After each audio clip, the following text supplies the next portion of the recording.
नमस्कार, आप देख रहे हैं टीएनपी न्यूज़ और मैं हूं आपके साथ निधि उपाध्याय। उत्तर प्रदेश वो प्रदेश है जिसके राजनीतिक गलियारों से ही दिल्ली की सत्ता का रास्ता तय होता है और यही वो प्रदेश है जो हर नेता की तकदीर का फैसला करता है। यही तय करता है कि कौन सत्ता पर बैठेगा और कौन विपक्ष से सवाल उठाएगा। अगर बात करें प्रदेश की राजनीति की बदलाव की, तो ऐसा पहली बार हुआ है कि किसी पार्टी ने पूर्ण बहुमत के साथ सत्ता में दूसरी बार वापसी की है। लेकिन आज हम बात करेंगे पार्टी के उस नेता की जो इस प्रदेश का ही नहीं है, लेकिन उत्तर प्रदेश ने उसे सत्ता के साथ साथ दिल में भी अपनी जगह दी है। जी हाँ, आज हम बात करने वाले हैं प्रदेश के मुख्यमंत्री योगी आदित्यनाथ की और उनके राजनीतिक सफर की कि उत्तराखंड का अजय कुमार बिष्ट यूपी का आदित्यनाथ कैसे बना। योगी आदित्यनाथ का सफर यूपी के सिंहासन तक पहुंचने में बहुत ही कठिन रहा है। तो वहीं योगी भले ही दूसरी बार प्रदेश के मुख्यमंत्री बने हो, लेकिन बहुत ही कम लोगों को उनके राजनीतिक सफर के बारे में पता होगा। तो चलिए ज़्यादा देर न करते हुए हम आपको बताते हैं कि योगी आदित्यनाथ का सफर आखिरकार कैसा रहा। साल 2017 में जब उत्तर प्रदेश विधानसभा चुनाव के परिणाम आने वाले थे, उसी के आसपास योगी आदित्यनाथ को विदेश के दौरे पर जाना था। योगी ने एक पार्टी कार्यकर्ता के रूप में अपनी जिम्मेदारी पूरी करके विदेश जाने की पूरी तैयारी कर ली थी, लेकिन अंत समय में कुछ ऐसा हुआ जिसने कि योगी आदित्यनाथ के जीवन को बदल कर रख दिया। बता दें कि प्रधानमंत्री कार्यालय से अचानक योगी के पासपोर्ट को वापस कर दिया गया और आदित्यनाथ से कहा गया कि यूपी के चुनाव के परिणाम आने वाले हैं और उनका प्रदेश में रहना बहुत ज़रूरी है। आलाक मानो के इस आदेश के बाद योगी ने सवाल जवाब किए बिना उनकी बात मान ली और बस इसी वाक्य के बाद यह लगने लगा कि गोरखपुर से 5 बार सांसद रहे योगी आदित्यनाथ को कोई बड़ी जिम्मेदारी मिलने वाली है। ऐसे कयास इसलिए लगाए जाने लगे थे क्योंकि साल 2017 के विधानसभा चुनाव के प्रचार में योगी ने अपना दमखम लगाया था, लेकिन योगी मुख्यमंत्री की रेस में कहीं भी नहीं थे। वो तो बस कार्यकर्ता होने का अपना फर्ज निभा रहे थे। और जब उत्तर प्रदेश के चुनावी नतीजे आए तो बीजेपी को एक तरफा प्रचंड बहुमत हासिल किया।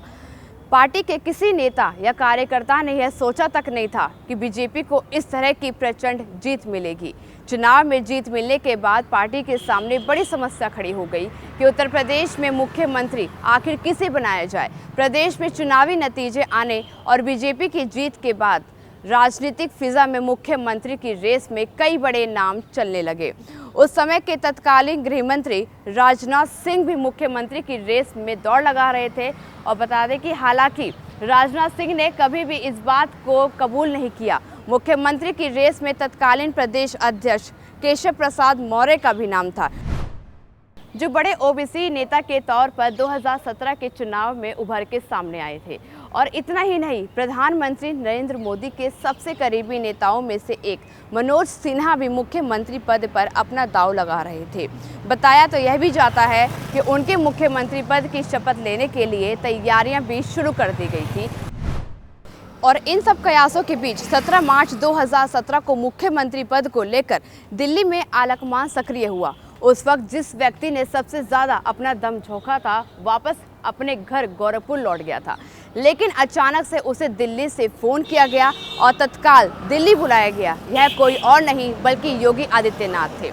योगी को तत्काल बुलाने के लिए दिल्ली से बाकायदा चार्टेड प्लान भेजा गया था और उस पर बैठकर योगी दिल्ली पहुंच गए थे। इन सारी घटनाओं के बीच आदित्यनाथ को कोई खबर नहीं थी कि आखिरकार उन्हें दिल्ली क्यों बुलाया गया है।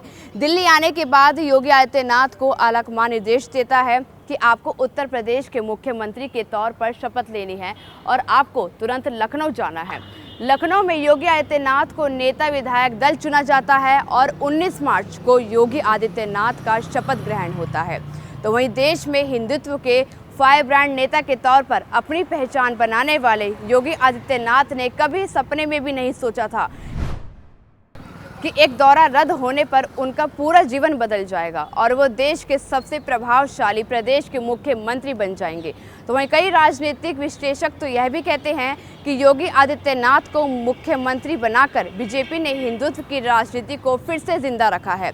तो वहीं उत्तर प्रदेश में जातिवाद की राजनीति को भी कम करने की कोशिश की गई है और इन सारी घटनाओं के बाद साल 2017 से 2021 तक अजय कुमार बिष्ट उर्फ योगी आदित्यनाथ यूपी के मुख्यमंत्री रहे और अपने हिंदुत्व की छवि के साथ उन्होंने प्रदेश में जनता के लिए काम किया है।